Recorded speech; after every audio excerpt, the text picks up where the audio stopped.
Okay, there we go. We are on, we're recording. This one we should be able to knock out quite quickly, hopefully in under 10 minutes. We're going to start right back at the basics, just going through how to read your training plan and a lot of the terminology. It's particularly geared towards those maybe new to the fitness industry or the health industry. They've never actually had a plan before, or if you're just starting out, anything like that. So we will take this, if you're an experienced lifter, then you'll probably know a lot of this, but it's always good to refresh. So what we're looking at is your training plan itself. I'm going to show you my own personal one here. Yours will obviously look a little bit different. But first things first, some of the terminology we're going to be using is splits, particularly in this case, a 5-day split. What that means is I have 5 different workouts over 5 days. Doesn't necessarily have to be over days. It could be an AM and a PM, or so on and so forth. But the split is just how your actual training plan has been split up. I should mention, if you do have any questions, you can sing out at any time. I will happily help you with those ones. So a 5-day split in this case. I've done the research on this one and actually sat down and customized it. Again, in this case, it's my own personal plan. So we've got 2 lower body days, as you can see, a pull and a push. There are more pull movements than a push movement because we don't want to aggravate any internal rotation from the shoulders. And the final day, day 5, that is alphabetical order, I should say. Day 5 is just a bit of arms and core, because that is the focus of my training, is arms and core. There's arms and core as well in these 2, but that is the big one for me. Okay, next term that we're looking at, terms, plural, is reps and sets, or repetitions and sets. What I mean by that is your repetitions here. So we've got, actually, let's take this one. A barbell back squat, 4 sets of 6 to 8. That's 6 to 8 reps or repetitions. What that means is you will, in this case, squat 6 to 8 times, have your rest, and do set number 2, 6 to 8. So 6 to 8 reps per set. We're doing 4 sets. All right, so in total, oh, I shouldn't have said that. In total, I've got to math this one now.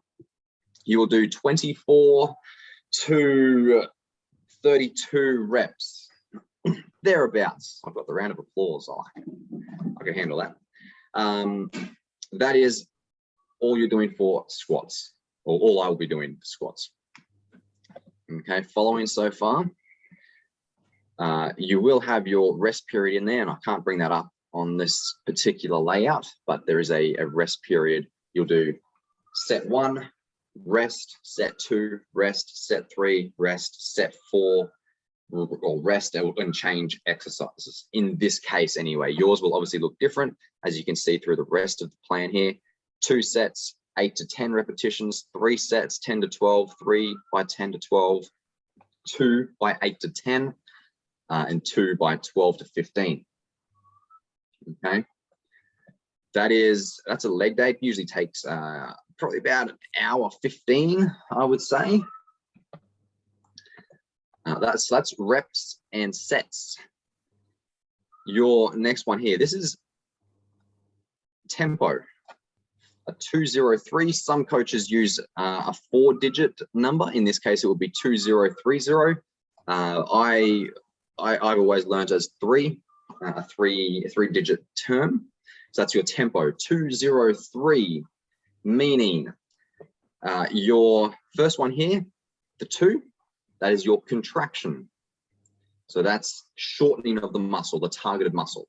The 0 is the rest period at, in this particular case, the barbell squat at the top of the movement, that contraction, and then a 3 is the release on the way down, the eccentric phase.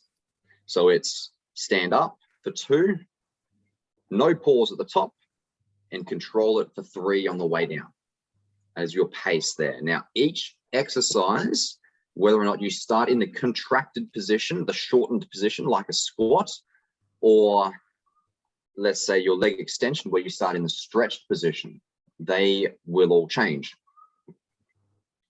Following, so barbell squat, obviously, actually leg extension, a 2-1-4. So we start in the stretched out position, 2 seconds on the way up, hold for 1, 4 seconds on the release down. So we're starting in the stretched position there. The reason I bring this up is the barbell squat, we start in the contracted position, which means the first number we actually come to is the 3. So we start standing, we do it down for 3, up for 2, 0 pause at the top, straight back down for that for the 3-second count on the way down. So that's your tempo, your pace, whatever you want to call it. That's how fast you need to take the set. Sorry, I may have been not listening. Can you? The first number is the contraction. Yes. Then there's the pause. Pause. There's the change, and then the last one is the release. The lengthening of the muscle. So therefore, that means that if something you release first, you actually look at the last number. Correct. Is that what you just said? Yes. Thank you. Yeah. All good. Finally here, this is your RIR. It's interchangeable with what's called RPE. Either way, RIR, RPE is basically your exertion and how hard you need to take the set. I'll start with RPE because I don't have that listed here. RPE is usually listed as a percentage. So 90% RPE is so close to 100% output. You need to hit failure on that, or close to failure on that set. Okay. Actually, let's back it up a little bit. Failure is another term that we like to use, and that's what we measure by.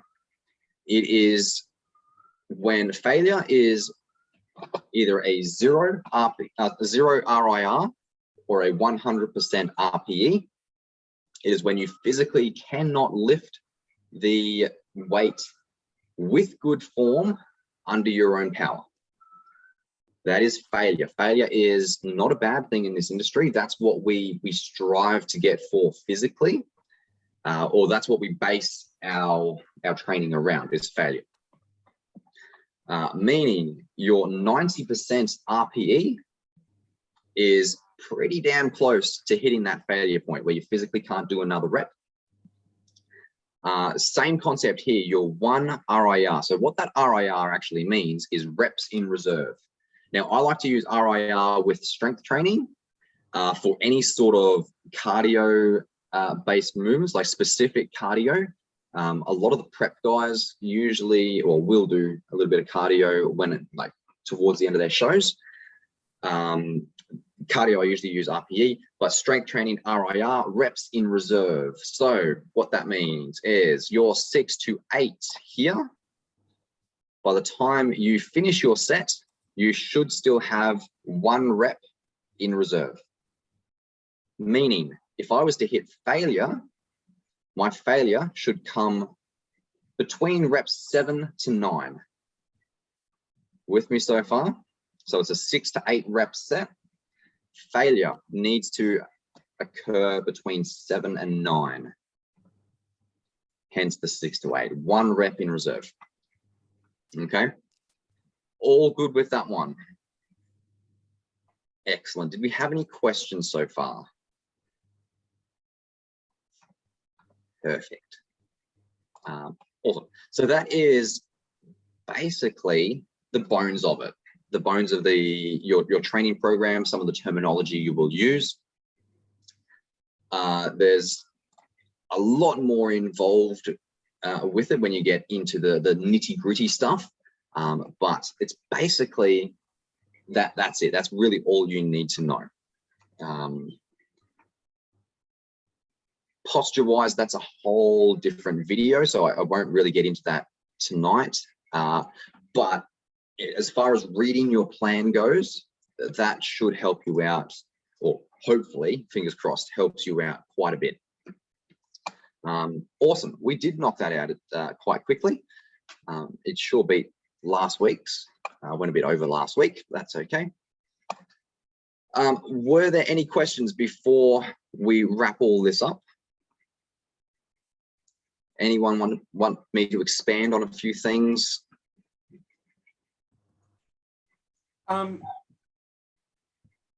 It's probably, I'm just looking, some of mine, and I can't find it, some of the ones that you give me.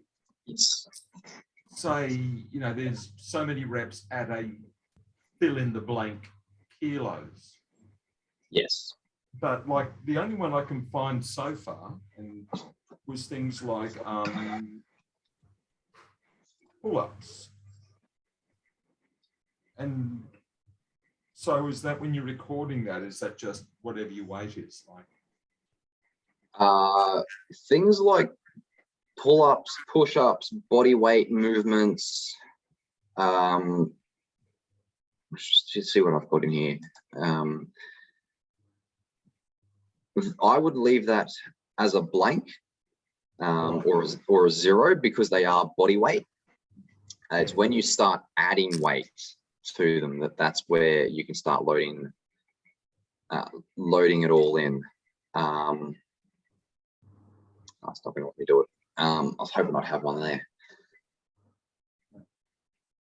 Okay, so yeah, I guess that's the answer to my question. If it's just body weight, leave it. Which is if it's body weight, leave it as is, unless you are actually, if you've got a weight belt with a dumbbell strapped to it, for example, I would add whatever dumbbell weight you used.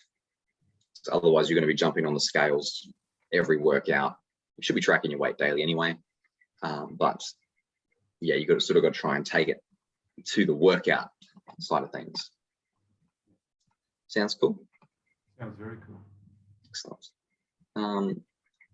Awesome. Any further questions?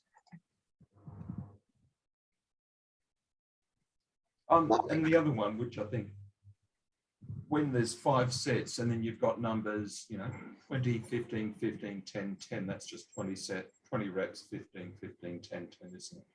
Yes, good question. I don't actually have any of those planned in my plan, but what Dave's referring to there is it would be what he would have listed is 4 sets by 20, 15, 15, you know, whatever it may be.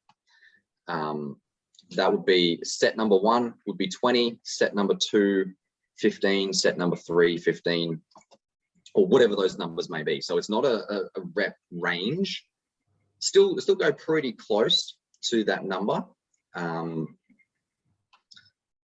But yeah, the size of the set actually decreases or increases. It means you, for in this example, the 20, 15, 15, what was it, Dave? 10, 10. 10, 10. So that would mean either you go to failure on your 20 or whatever the exertion rate is. Depending on the person, everyone's going to respond differently. You can either keep that same weight and hit that 15 repetitions out for set number 2. Alternatively, and most people will do this unless you are absolutely spent, most people will be able to grab a larger weight and get 15 reps out. So we're still trying to get that same exertion rate. These numbers here, your 1 RIR or your RPE, whichever's programmed in. It just means a different physical weight that you're lifting. Cool. Lovely. Awesome. Oh, actually, I do have something in here. What you were talking to, Dave, is ab wheel.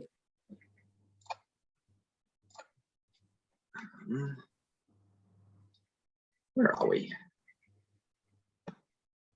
me just move you guys over here.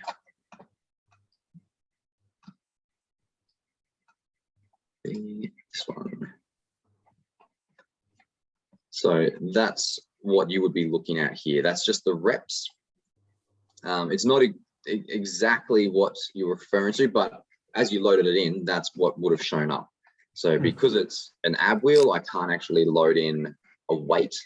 In this case, I add in how many reps I did. So as you can see, fatigue definitely kicked in. Awesome. Alrighty. Cool. If that is everything, I reckon we wrap this up. Bit of an early mark. Wasn't quite the 10 minutes that I was predicting, but we got there. Well, that's because Vanessa talked too much. Poor Vanessa, I can't talk. Can't fight back. Yeah, just wait till she sees you next. Oh, it won't give me a big hug and a cough. Yeah. Awesome. If you do have any questions, I'll post our contact details in wherever you post things on YouTube. And yeah, you can feel free to reach out. Or if you're part of the team already, you know where I am. You've got my details. Feel free, and we'll go from there. Awesome. Thanks, guys. Have a great night or morning if you're watching this on a recording. And we will chat to you all later on. Thank you.